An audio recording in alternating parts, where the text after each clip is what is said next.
नमस्कार, स्वागत है आपका। आप देख रहे हैं हमारी खास पेशकश आक्रमण। मैं हूं आपके साथ विवेक चांदेल। आक्रमण जहां जंग की हर चिंगारी को हम आग बनने से पहले पकड़ लेते हैं। दुनिया इस वक्त जंग की भट्टी में तप रही है। हर दिशा से बारूद की गंध आ रही है, हर मोर्चा धधक रहा है और इन्हीं आग की लपटों में कई देश झुलस रहे हैं। जंग से जुड़ी 3 तस्वीरें, 3 खबरें आपके सामने हम रखने जा रहे हैं। पहली तस्वीर, यूक्रेन के कई शहरों में फैल चुका अंधेरा है। एक विध्वंसक हमला जिसने पूरी रोशनी छीन ली। रूस यूक्रेन की जंग में बारूद की गंध अब हर कोने में फैल रही है। मासूमों की जिंदगियां और शहर दोनों निशाने पर हैं। वहीं दूसरी तरफ तस्वीर बदलती है, लेकिन खतरा वैसा ही बरकरार है। पुतिन ने एक बार फिर से दे दी है परमाणु हथियार की धमकी। यह बयान सिर्फ कागजी नहीं है, यह चेतावनी है अमेरिका के लिए, नेटो के लिए और दुनिया के लिए। एक ऐसी आग जो पूरी मानवता के लिए भयंकर साबित हो सकती है। अब दूसरी तस्वीर पर भी नजर डालते हैं। गाजा, जहां शांति पर कई अनसुलझे सवाल उठ खड़े हुए हैं। संघर्ष की भट्टी में झुलस रहा इलाका शांति की आस लिए बैठा है। सवाल यही है, आखिर कब तक चलेगा ये जुनूनी संघर्ष? कब आएगी इस इलाके में शांति? दोनों तस्वीरें, एक सेहत पर चोट और एक दुनिया पर खतरा। यूक्रेन में अंधेरा, गाजा पर सवाल और पुतिन की परमाणु धमकी दुनिया को एक नए असमंजस की दीवार के सामने खड़ी कर चुकी है। इसलिए युद्ध की आग में इंसानियत कहीं पीछे ना छूट जाए, यह सोचने का वक्त आ चुका है। चलिए शुरुआत करें आक्रमण की। और सबसे पहले इस वक्त की बड़ी खबर, धमकी सामने आई है। न्यूक्लियर टेस्ट को लेकर फिर से पुतिन ने चेतावनी दी है कि कुछ देश एटमी हमले की तैयारी कर रहे हैं, कुछ देश एटमी टेस्ट की तैयारी कर रहे हैं, यानी नया परमाणु बम डेवलप करने जा रहे हैं। और पुतिन की जानकारी कोई खोखली जानकारी नहीं है। उन्होंने बड़ी जानकारी दी है कि कुछ देश एटमी तैयारी कर रहे हैं और ये तैयारी ठीक नहीं है दुनिया भर में शांति के लिहाज से और खासकर रूस के लिहाज से। और अगर ऐसा हुआ तो रूस प्रचंड प्रहार करेगा, ऐसा प्रहार जिससे दुनिया में खलबली मच जाएगी। एक और ब्रेकिंग न्यूज जल्दी से देखते हैं। एक और बड़ी खबर इस वक्त आ रही है। यूक्रेन के कई शहरों पर फिर से बमबारी शुरू हुई है। यूक्रेनी सैन्य ठिकाने पर अटैक हुआ है। T-80 टैंक से फायरिंग हुई है और बता दें आपको, पॉइंट पर अटैक किया गया। यूक्रेन के कुपियांस्क में भीषण जंग जारी है। रूस ने यूक्रेनी ड्रोन को मार गिराया है। यूक्रेन के डोनेस्क पर भी रूस का अटैक सामने आया है। रूसिन यार इलाके पर मिसाइल हमला हुआ है। वाटर पाइपलाइन पर रूसी हमला हुआ है। इस वक्त की बड़ी खबर आपको बता रहे हैं। लगातार हमले जो हैं वो रूस बढ़ाता जा रहा है। रूस जो है अटैक की तीव्रता वो लगातार बढ़ाता जा रहा है और रूस बमबारी भी लगातार बढ़ाता जा रहा है। यूक्रेन के कई शहरों पर बमबारी हुई है। इस वक्त की बड़ी खबर आपको बता रहे हैं। तो ये एक तरह से आप मानिए कि व्लादिमीर पुतिन की चेतावनी है वोलोदिमीर ज़ेलेंस्की को कि अगर अब भी नहीं समझे तब आखिरी प्रहार होगा। अब आपको बताते हैं पुतिन किस तरह से चेतावनी दे रहे हैं, बार बार वार्निंग दे रहे हैं। रूसी राष्ट्रपति पुतिन ने साफ तौर पर कहा है कुछ देश परमाणु परीक्षण की सोच रहे हैं, जो ठीक नहीं है। अगर ऐसा हुआ तो रूस परमाणु बम का इस्तेमाल करेगा। अपनी धमकी में पुतिन ने किसी देश का नाम नहीं लिया है, लेकिन मैसेज क्लियर है, अमेरिका और नेटो। क्योंकि कुछ दिन पहले खबर आई थी अमेरिका फिर से न्यूक्लियर टेस्ट की तैयारी कर रहा है। तो क्या पुतिन का इशारा अमेरिका की तरफ है? क्या अमेरिका रूस के बीच न्यू स्टार्ट संधि खत्म हो रही है, जिसकी मियाद 2026 में पूरी हो जाएगी? उसके बाद इसे रिफ्रेश करना होगा। और अगर न्यू स्टार्ट संधि को रिफ्रेश नहीं किया गया तो क्या दोनों देश परमाणु जंग के मुहाने पर आ जाएंगे? राष्ट्रपति पुतिन इस संधि को आगे बढ़ाने का ऑफर दे चुके हैं। अमेरिका की तरफ से अभी तक कोई जवाब नहीं आया है। अलास्का बातचीत फेल होने से पुतिन और ट्रंप में दबाव भी और तनाव भी दोनों बढ़ गया है। और इस बीच पुतिन का यह कहना कि अगर न्यूक्लियर टेस्ट हुआ तो फिर दिक्कतें हो सकती हैं। प्रॉब्लम्स बढ़ सकती है और रूस वो करने पर जो है उतर सकता है जो अब तक उसने सोचा नहीं है। लेकिन इस बीच एक बड़ी खबर आ रही है, जल्दी से बड़ी खबर आपको दिखाते हैं। यूक्रेन पर रूस का बड़ा हमला, यूक्रेनी एनर्जी इंफ्रास्ट्रक्चर पर हमला किया है। इससे पहले यूक्रेन ने रूस के एनर्जी इंफ्रास्ट्रक्चर पर हमला किया था, अब रूस ने पलटवार किया है। ज़पोरिज़िया नीपर में पावर प्लांट पर अटैक किया है।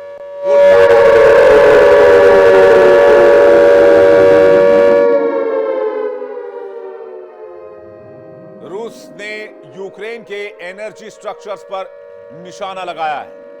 यूक्रेन ने इससे पहले रूस के एनर्जी इंफ्रास्ट्रक्चर को निशाने पर लिया था, लेकिन अब रूस ने पलटवार किया है। रूस ने ज़पोरिज़िया नीपर में पावर प्लांट पर अटैक किया है।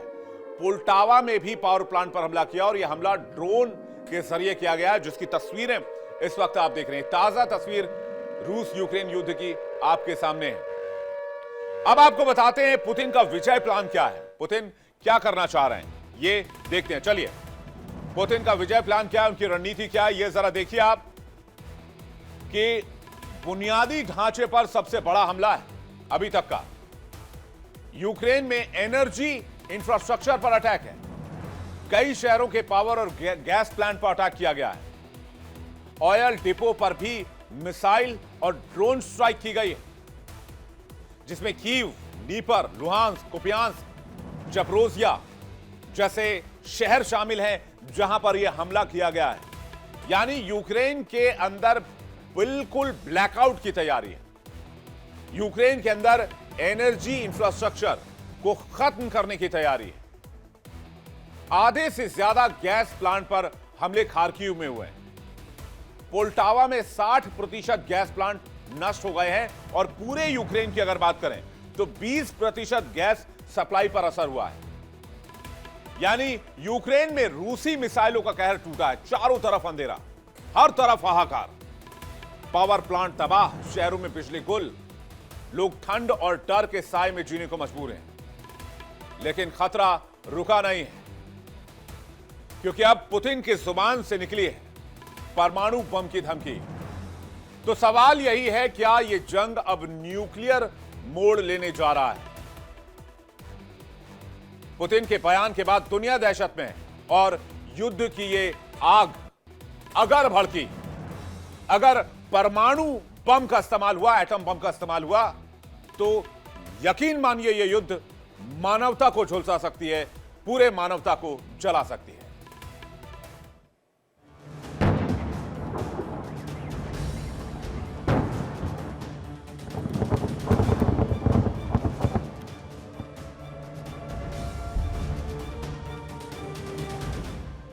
जहां गाजा में शांत की एक किरण दिख रही है, वहीं दूसरी दुनिया में मौत का साया छाया हुआ है।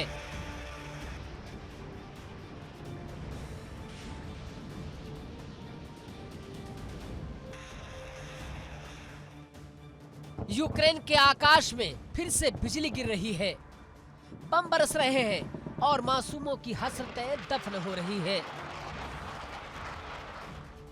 रूस ने एक बार फिर कीव, ज़पोरिज़िया और डोनेत्स्क के शहरों को अपने विध्वंसकारी हमलों की आग में झोंक दिया है।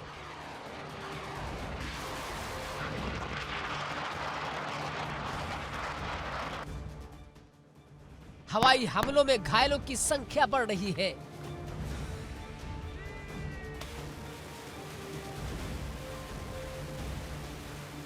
जिसमें एक 7 साल के बच्चे की मौत ने पूरी मानवता को झकझोर कर रख दिया।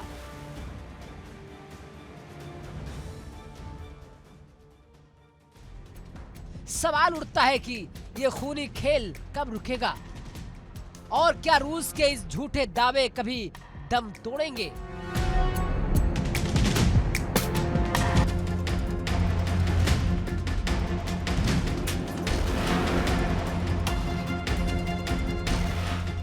रूस ने दावा किया कि पिछले 7 दिनों में उसने डोनेत्स्क और मध्य पूर्वी यूक्रेन में 10,000 यूक्रेनी सैनिकों को मौत के घाट उतार दिया।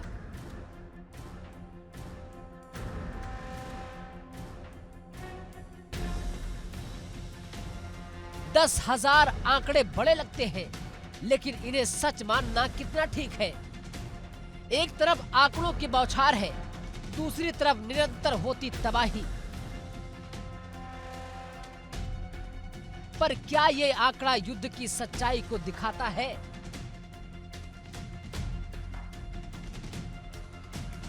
या बस एक प्रोपेगेंडा है? 7 साल के मासूम की मौत के पीछे छिपा है रूस का असली चेहरा, वो चेहरा जो न सिर्फ बम गिराता है बल्कि झूठ भी फैलाता है।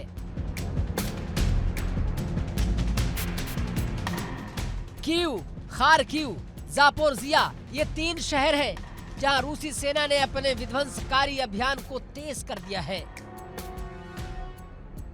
बिजली की लाइनें टूटी हैं, अस्पताल अंधेरे में डूब गए हैं, सड़कों पर खून ही खून है। ऊर्जा बुनियादी ढांचे पर सीधे हमले करके रूस ने एक बार फिर दिखा दिया कि उसकी रणनीति सिर्फ युद्ध नहीं, जनसंहार है। और ये जनसंहार सिर्फ हथियारों से नहीं बल्कि अंधकार और भय के जरिए भी चल रहा है।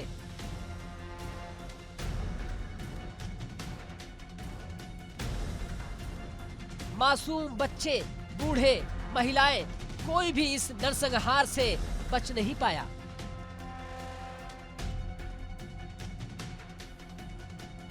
सात साल के बच्चे की मौत ने पूरी दुनिया को झकझोर दिया है। क्या ये सिर्फ एक आंकड़ा है या एक मानवता का सवाल?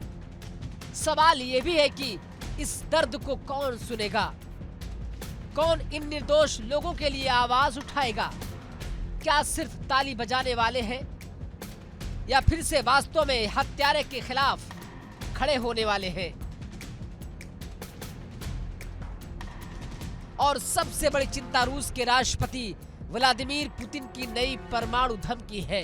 परमाणु हथियार का नाम सुनते ही पूरे विश्व का खून ठंडा हो जाता है। क्या पुतिन को अब भी यही लगता है कि वो परमाणु हथियार की धमकी से दुनिया को डराएंगे और अपनी मंजिल पा पाएंगे? क्या वो समझते हैं कि विश्व इस परमाणु खतरे के आगे घुटने टेक देगा? जवाब नहीं। दुनिया के तमाम राष्ट्र इस तरह की धमकियों को विफल साबित करेंगे। परमाणु हथियारों का इस्तेमाल मतलब मानवता का अंत, और कोई इसे बर्दाश्त नहीं करेगा।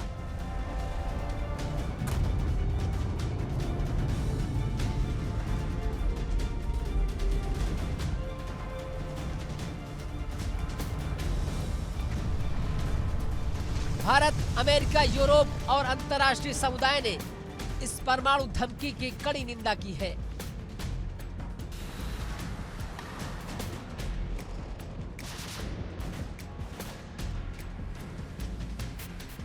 सभी ने कहा कि युद्ध का कोई समाधान परमाणु विनाश में नहीं है, पर सवाल ये उठता है कि रूस इस खतरे को कब तक जारी रखेगा?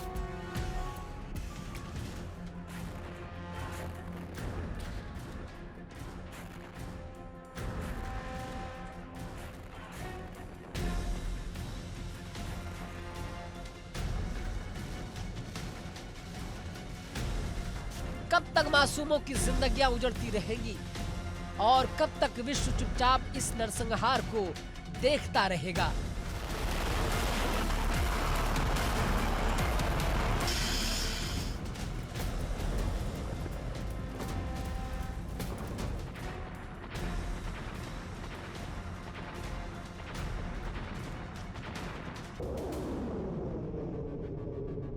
युद्ध के कारण लाखों लोग विस्थापित हुए हैं, अपने घरों को छोड़कर भटक रहे हैं।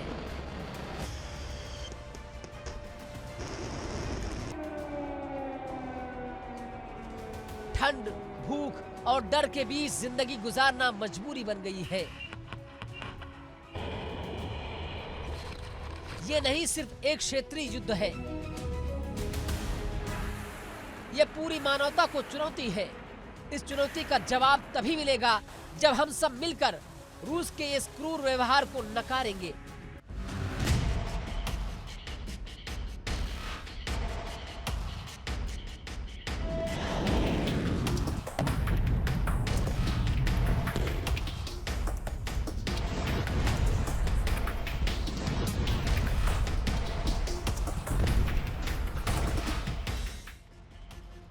दुनिया को अब उठना होगा।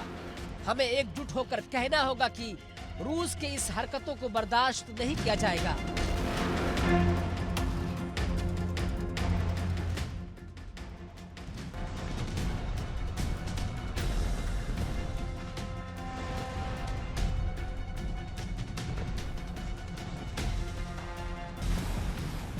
मासूम बच्चों की हत्या, बिजली के खंभों का विनाश और परमाणु धमकी,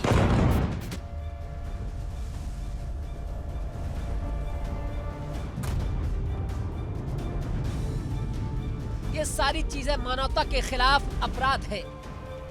अगर विश्व इस वक्त चुप रहेगा तो इतिहास इसे कभी माफ नहीं करेगा।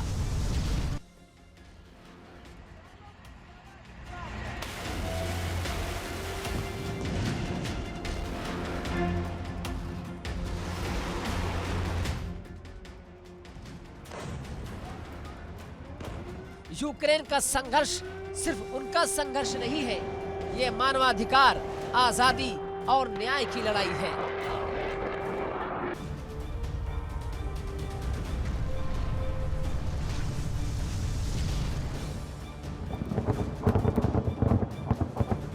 दुनिया की जिम्मेदारी बनती है कि वो इस मामले में स्पष्ट, कड़ा और न्याय संगत रुख अपनाए। शांतिपूर्ण समाधान तभी संभव है जब इस युद्ध के अपराधियों को जवाबदेह बनाया जाए।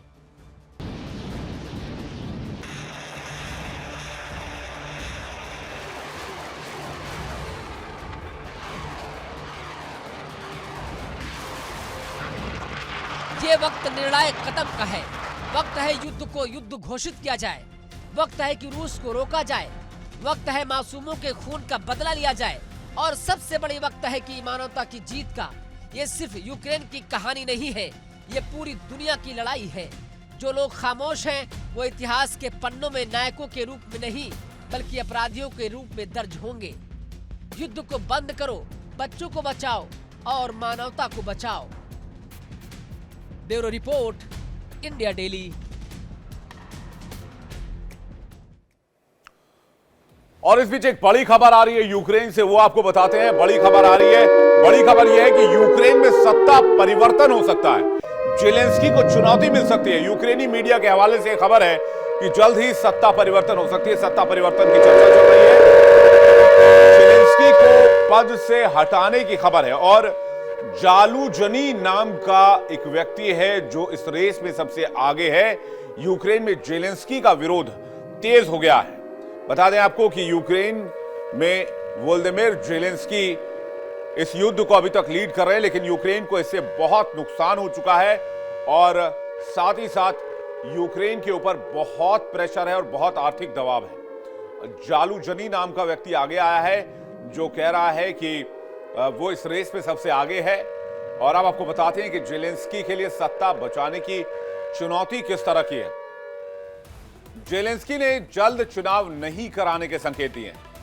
जेलेंस्की चुनाव कराने के पक्ष में नहीं है। वो चाहते हैं कि वही सत्ता पर बने रहें और जंग को और भड़काने के प्लान में है। कर्च ब्रिज पर हमले से जंग का तेज होना तय है और हमले बढ़े तो अमेरिका जेलेंस्की की मदद करेगा। यूक्रेन में जेलेंस्की के विकल्प की तलाश तेज हो गई है। यूक्रेन के पूर्व टॉप जनरल जालूजनी एक खास विकल्प है। राष्ट्रपति पद की दावेदारी कर सकते हैं जालूजनी। जालूजनी को अमेरिका का करीबी भी माना जाता है। जेलेंस्की के खिलाफ अभियान को वो लीड कर रहे हैं। चुनावी अभियान को सीक्रेट तरीके से शुरू किया गया है। यूक्रेन के पूर्व टॉप जनरल जालूजनी ने क्या आरोप लगाया है, एलिगेशंस क्या हैं जेलेंस्की के ऊपर, वो देखना होगा जल्दी से एक बार कि आरोप क्या है जेलेंस्की के ऊपर। तो पहला आरोप यह है कि असंवैधानिक तौर पर सत्ता पर वो काबिज हैं, वो चुनाव नहीं करवा रहे हैं। अगर चुनाव करवाएंगे तो उनकी सत्ता चली जाएगी। जंग के बहाने भ्रष्टाचार काफी ज्यादा यूक्रेन में बढ़ गया है और जेलेंस्की सीजफायर के लिए गंभीर नहीं है।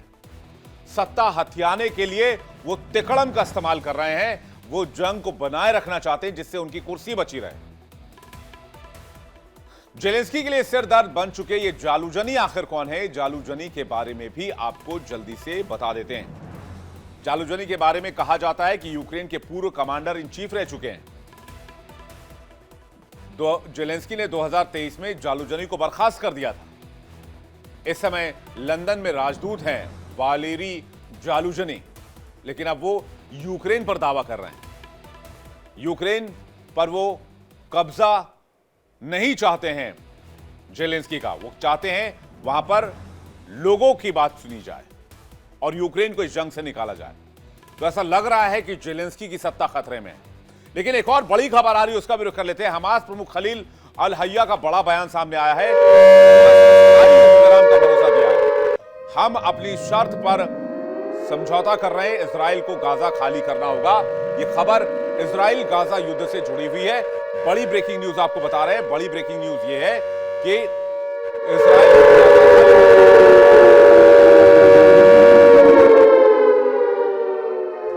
बड़ी खबर आपको बता रहे हैं। बड़ी खबर यह है कि यूएस ने स्थायी युद्ध विराम का भरोसा दिया है, फिर भी हमले जारी हैं।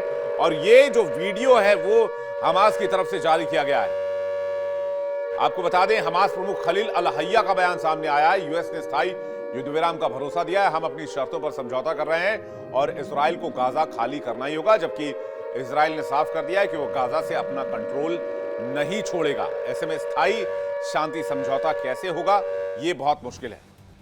अब ये शांति वार्ता के 10 पॉइंट क्या हैं जो शांति समझौते से जुड़ा हुआ है या जिसके शर्त पर शांति समझौता हो रहा है, उसे भी समझने की कोशिश करते हैं। इसमें कहा गया है कि ट्रंप ने गाजा में जंग खत्म करने का ऐलान किया है। इजराइल हमास ने ट्रंप के ऐलान का समर्थन किया है। नेतन्याहू की मंजूरी के बाद जंग खत्म हो जाएगी। इजराइल एरियल आर्टिलरी हर तरह के हमले बंद कर देगा, यानी कि हवाई हमले भी नहीं होंगे गाजा में। आईडीएफ के लौटने पर 72 घंटे तक हवाई निगरानी निलंबित रहेगी। तत्काल प्रभाव से गाजा में मानवीय मदद शुरू हो जाएगी। 24 घंटे के अंदर आईडीएफ तय सीमा से पीछे हट जाएगी। आईडीएफ के हटने के 72 घंटे के अंदर सभी बंधकों को रिहा कर दिया जाएगा। बंधकों की रिहाई के बाद इजराइल भी कैदियों को रिहा करेगा। यूएस, कतर, मिस्र, तुर्की मिलकर टास्क फोर्स बनाएंगे। गाजा में शांति की कोशिशें तेज हैं, लेकिन कोई किसी पर भरोसा करने के लिए तैयार नहीं। बातचीत हो रही है, सुलह के रास्ते ढूंढे जा रहे हैं, लेकिन सवाल अब भी वही बाकी है। क्या गाजा में लोगों को सच में राहत मिलेगी? क्या बम बारूद से भरे दिन अब इतिहास बनेंगे? गाजावासी संशय में है, क्योंकि हर वादा पहले टूट चुका है। हर शांति की पहल से पहले एक धमाका होता है और सब कुछ बैक टू द स्क्वायर हो जाता है, वहीं से जहां सब कुछ शुरू हुआ था। तो क्या इस बार सच में यह जंग थमेगी या फिर यह सन्नाटा भी एक तूफान से पहले की खामोशी?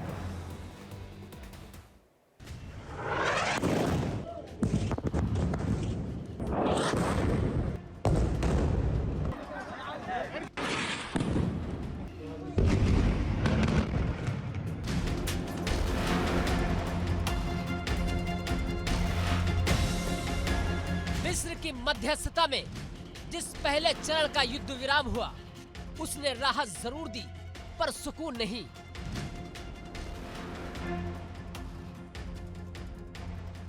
इसके मैदान में खुशी भी है और भय भी। खबर का नाम है वरदान या जाल। और आज हम उसी जाल की उन 5 अनसुलझी गुत्थियों को सुलझाने की कोशिश करेंगे, जिन पर बिना जवाब के शांति शायद बहुत दिनों तक टिक नहीं पाएगी। इसलिए 5 सवाल अगर नहीं सुलझे तो कल ये समझौता पटरी से उतरकर इतिहास बन सकता है।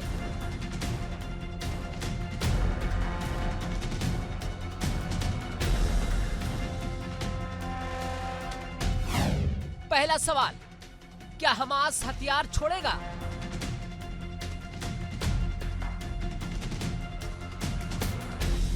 दस्तावेजों में कोई साफ तारीख दर्ज नहीं है, कोई पैमाना नहीं है, पर असल में ये अभी शब्द का खेल बनकर रह गया है। क्या हथियार छोड़ने का अर्थ है सभी बुनियादी हमलावर हथियार या सिर्फ बड़े पैमाने के हथियार?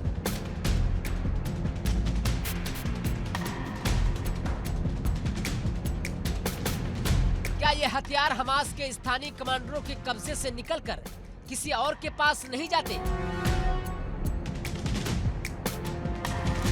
सबसे अहम, क्या इसे सत्यापित किया जाएगा कौन गिनता और कौन मान्य करेगा कि कितने हथियार डिपो खत्म हुए?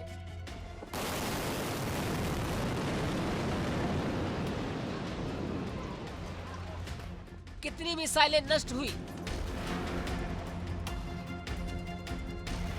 कितने स्टोरेज खाली कर दिए गए? जहां जोखिम साफ है कि अगर हमास आधा अधूरा हथियार देता है या छिपा कर रखता है तो इजराइल को वापसी का बहाना मिल जाएगा, और वापसी के बाद जो भूभाग अभी विवादित है वो फिर तनाव का स्रोत बन जाएगा। इसलिए इस सवाल का जवाब सिर्फ हाँ या ना में नहीं, उसकी प्रक्रिया, सत्यापन और समय रेखा भी तय होनी चाहिए। दुनिया अब इन्हीं तर्कों पर नजर रख रही है।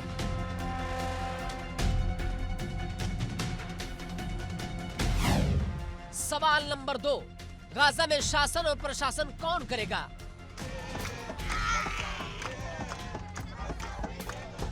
हमास जब सरकारी ढांचे से पीछे हटेगा और ऐसे समझौते में संकेत दिया गया कि तो उस खाली जगह को कौन भरेगा? क्या कोई अंतर्राष्ट्रीय टेक्नोक्रेटिक समिति आएगी या फिलिस्तीनी अथॉरिटी को धीरे धीरे जिम्मेदारी सौंप दी जाएगी, या फिर कोई नया तंत्र निकलेगा जिसे बोर्ड ऑफ पीस जैसा अंतर्राष्ट्रीय निकाय संचालित करेगा? यहाँ सबसे बड़ा खतरा यही है कि अगर प्रशासन उतना पारदर्शी या समावेशी न रह जाए जितना वादा किया है तो स्थानीय लोगों का भरोसा टूटेगा, और भरोसा टूटने पर वैकल्पिक ताकतें, चाहे वे स्थानीय मिलिशियाई हो या बाहरी फंड समूह हो, वैक्यूम भर सकती है। गाजा का प्रशासन सिर्फ एक प्रशासकीय फैसले का नाम नहीं है, ये रोजमर्रा की जिंदगी, पानी, बिजली, अस्पताल, जांच पड़ताल सबका मसला है। गलत प्रशासन से वही रोजमर्रा के संकट फिर उभर आएंगे और भारी सामाजिक विस्फोट संभव है।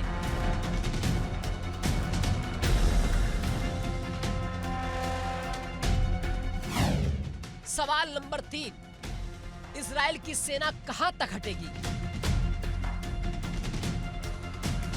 सहमत रेखा का जिक्र है, पर वो रेखा कितनी सहमत है या अस्पष्ट है। एक नक्शा साझा किया गया, पर उसकी सीमाएं, उसकी व्याख्या और उसमें रहने वाली आबादी अब सुनिश्चित है। क्या इजराइल सेना गाजा के ज्यादातर हिस्से से हटेगी या बस सतही तौर पर दिखाया जाएगा, जबकि वास्तविक नियंत्रण उनका रहेगा?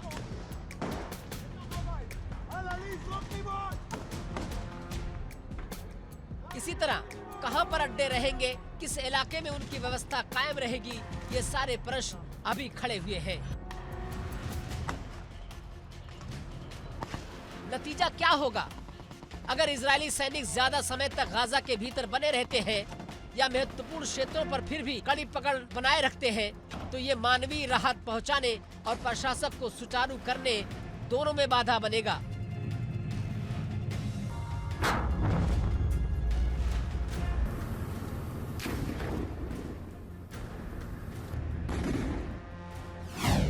सवाल नंबर 4, गाजा की सुरक्षा व्यवस्था कौन संभालेगा?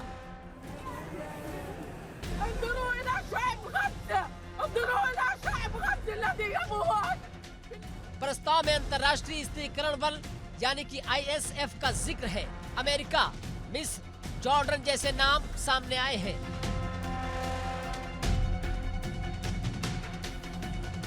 पर इसमें और कौन कौन होगा? किसे किस इलाके में तैनात किया जाएगा? क्या ये बल सशक्त होगा या सिर्फ एक प्रतीकात्मक मौजूदगी होगी?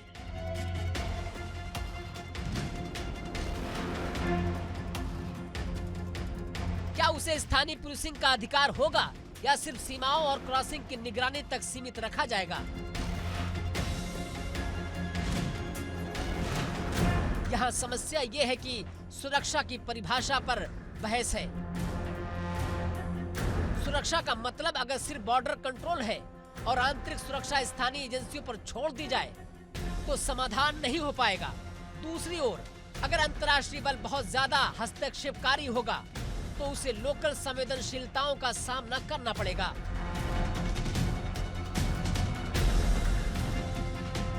वहां प्रतिरोध पैदा हो सकता है।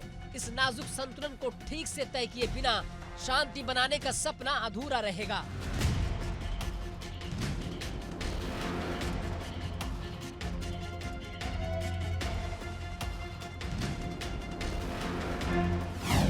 सवाल नंबर 5, गाजा को कैसे मिलेगी मानवीय सहायता?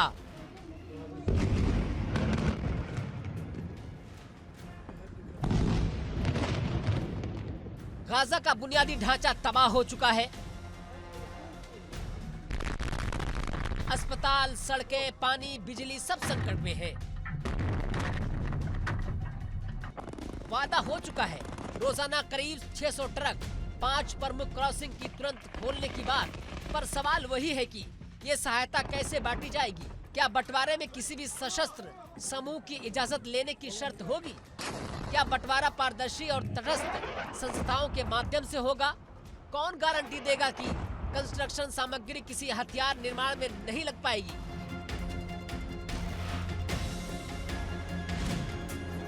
पुनर्निर्माण का पैसा कौन देगा और किस शर्त पर रखकर? क्या डोनेशन सीधे परियोजनाओं के लिए जाएगा या ट्रस्ट फंडों में पड़ेगा, जिन्हें राजनीतिक उद्देश्यों के लिए रोका जा सकता है? असल समस्या तब आती है जब राहत और पुनर्निर्माण का तंत्र राजनीतिक निकायों के हाथों में पड़ जाता है। तब राहत की राजनीति और पुनर्निर्माण की देरी दोनों जन्म लेती है। 5 सवाल सिर्फ सवाल नहीं, ये चेतावनियां हैं।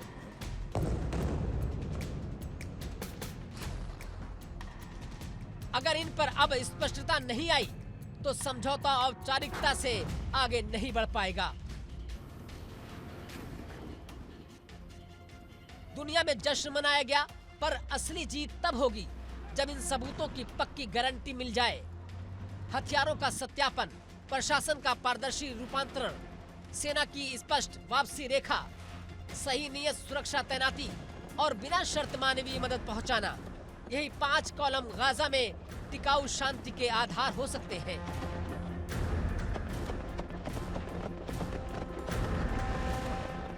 सवालों के जवाब किसे देने होंगे? हम उनसे मांग करते हैं कि मिस्र, संयुक्त राज्य अमेरिका, इजराइल, हमास और अंतर्राष्ट्रीय समुदाय से कि ये जवाब खुले तौर पर दिए जाएं, लिखित, समयबद्ध और सत्यापन योग्य। जनता को सिर्फ वादों से काम नहीं चलेगा। राजनीतिक बयान, सुंदर भाषण और ट्वीट से नहीं, ठोस रोड मैप चाहिए, निगरानी के मैकेनिज्म चाहिए है और असल में जमीन पर काम करने वाले लोग चाहिए हैं। अगर दुनिया गाजा में सच्ची शांति चाहती है तो उसे इन 5 सवालों का न सिर्फ जवाब चाहिए बल्कि जवाब का रिकॉर्ड भी चाहिए। बिना रिकॉर्ड और बिना भरोसे के ये समझौता बस एक अंतराल भर का ठहराव बनकर रह जाएगा। और अगली बार जब धमाका होगा फिर वही सवाल उठेंगे, वही हलचल होगी, वही नेगेटिव चक्र होगा। दुनिया को जवाब चाहिए, स्पष्ट, कठोर और सत्यापन योग्य हो।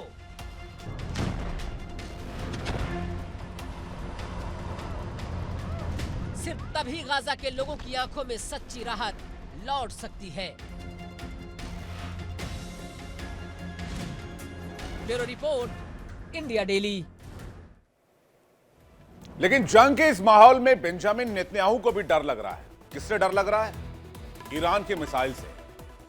जी हां, वही ईरान जिस पर बरसों तक पाबंदियां लगाई गई, सैंक्शंस लगाए गए, जिसे कमजोर करने की कोशिश की गई।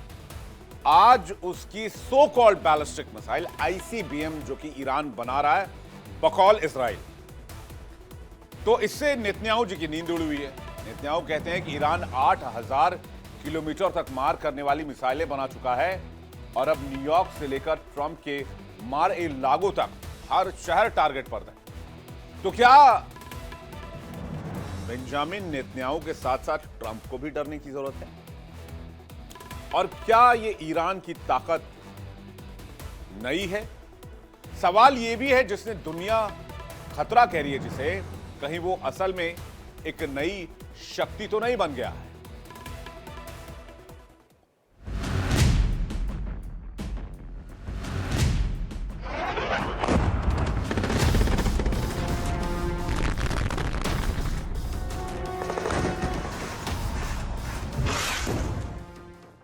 के सबसे खतरनाक हथियार का मालिक कौन है? क्या वो मुल्क जो चुपचाप विज्ञान और टेक्नोलॉजी में महारत हासिल कर रहा है, या फिर वो जो हर इंटरव्यू में युद्ध का राग अलापता है?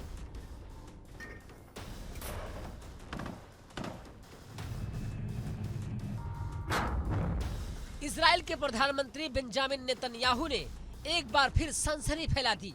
एक इंटरव्यू में नेतन्याहू ने दावा किया कि इजराइल ने ऐसा हथियार बना लिया है जो किसी भी महाशक्ति के पास नहीं है और ये हथियार अब अमेरिका को सौंप दिया गया है।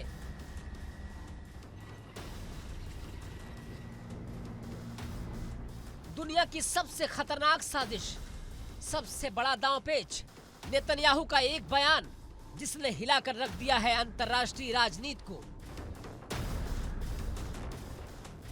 नेतन्याहू दावा कर रहे हैं कि इजराइल ने ऐसा हथियार बनाया है जो किसी भी महाशक्ति के पास नहीं है और सबसे चौंकाने वाली बात यह है कि यह हथियार अब अमेरिका को सौंप दिया गया है।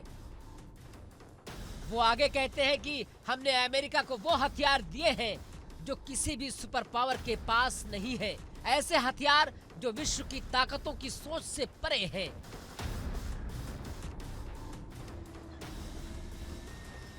क्या है ये रहस्य? कौन सा है वो हथियार जिसके बारे में नेतन्याहू खामोश है?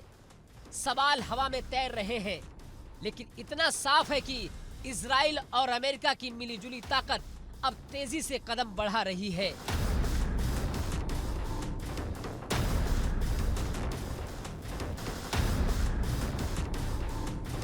लेकिन कहानी में सबसे बड़ा ट्विस्ट है ईरान, वही देश जिसे नेतन्याहू खतरा बताते हुए अपनी सारी ताकत रोकने में लगे हैं।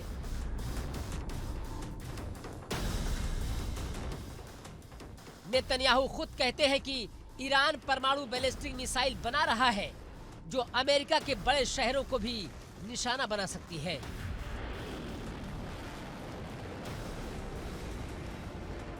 ईरान तकरीबन 8000 किलोमीटर तक मार करने वाली मिसाइलें विकसित कर रहा है।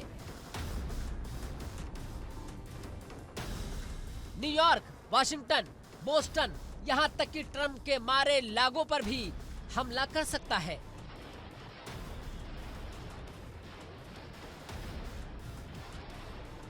बड़े बड़े शहरों के नाम लेते हुए नेतन्याहू ने ईरान को आतंक का गढ़ भी बताया। लेकिन क्या सच में ईरान इतना कमजोर है या फिर उसने रणनीतिक रूप से खुद को ऐसी ताकत बना लिया है जिसे दुनिया स्वीकार नहीं करना चाहती? ईरान जिसने प्रतिबंधों, दबाव और आतंक के बावजूद खुद को मजबूत किया है, उसने खुद को विश्व की प्रमुख ताकतों की मुश्किल चालों से बाहर निकाला है। मिसाइल, परमाणु कार्यक्रम और रणनीतिक समझदारी से वो एक नया इतिहास रच रहा है।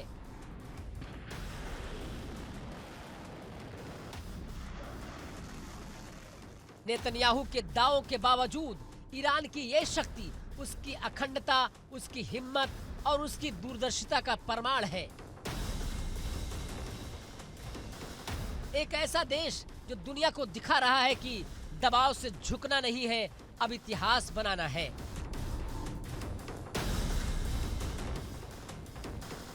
इजराइल और अमेरिका का मिलन एक ऐसा गठबंधन है जो नए हथियार विकसित कर रहा है जिनकी कल्पना भी दुनिया के दिग्गज नहीं कर पाते।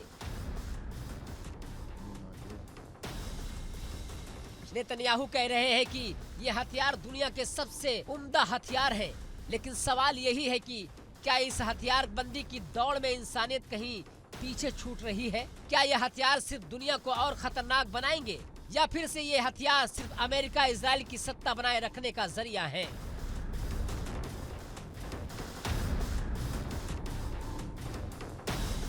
नेतन्याहू ने ईरान को अमेरिका मुर्दाबाद के नारे लगाने वाला बताया। उन्होंने चेतावनी दी कि हम ऐसे लोगों की परमाणु धमकी के नीचे नहीं रह सकते। लेकिन क्या ये बयान सिर्फ डराने धमकाने के लिए है या फिर इस खेल का असली मकसद है अमेरिका और इजराइल की वैश्विक शक्ति कायम रखना? ईरान का बढ़ता सैन्य बल और मिसाइल तकनीक जो इन दावों को चुनौती देती है, दुनिया के लिए नई आशा लेकर आया है।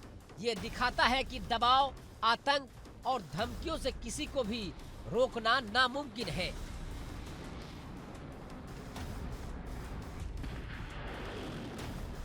नेतन्याहू के दावे दुनिया को दहला रहे हैं, लेकिन ये दावे इजराइल और अमेरिका की अपनी असुरक्षा भी उजागर करते हैं। एक तरफ सबसे उम्दा हथियार, दूसरी तरफ एक ईरान जो बिना किसी बड़े खर्चे के अपनी मिसाइल ताकत से दुनिया के दिग्गजों को घेर रहा है।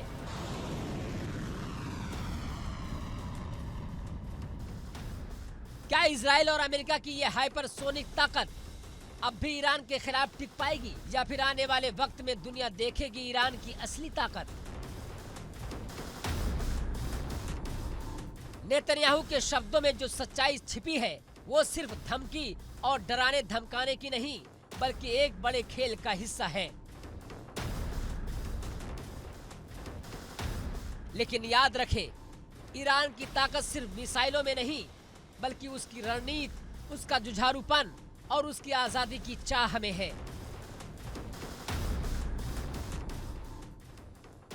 ये वक्त है समझने का कि किसकी ताकत असली है और किसकी ताकत दिखावा। इस महायुद्ध में जो मजबूती दिखा रहा है वही असली खिलाड़ी है। आज की दुनिया में ईरान वो शक्ति है जिसे नजरअंदाज नहीं किया जा सकता। Bureau report, India daily.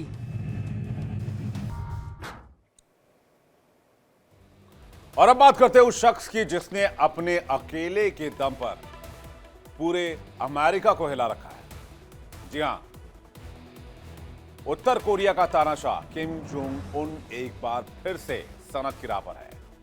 Pyongyang ने दुनिया को फिर दहला दिया है। किम जोंग उन ने मिसाइलों, हाइपरसोनिक वॉरहेड और ड्रोन की भव्य प्रदर्शनी कर डाली। और यकीन मानिए, यह सिर्फ एक शो नहीं था, यह सीधा और क्लियर मैसेज था कि हम हर मोर्चे पर तैयार हैं।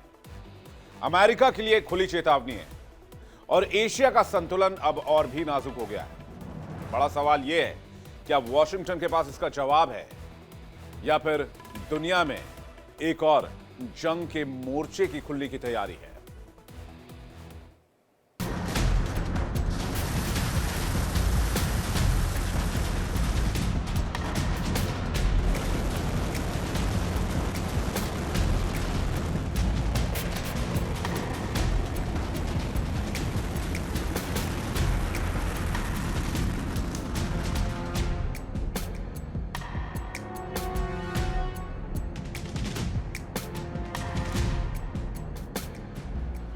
उत्तर कोरिया के तानाशाह किम जोंग उन ने अमेरिका की धमकियों को सीधे ठेंगा दिखा दिया। जवाब न बयान में दिया, न भाषण में। जवाब दिया मिसाइलों से, ड्रोन्स और परमाणु हथियारों की प्रदर्शनी से।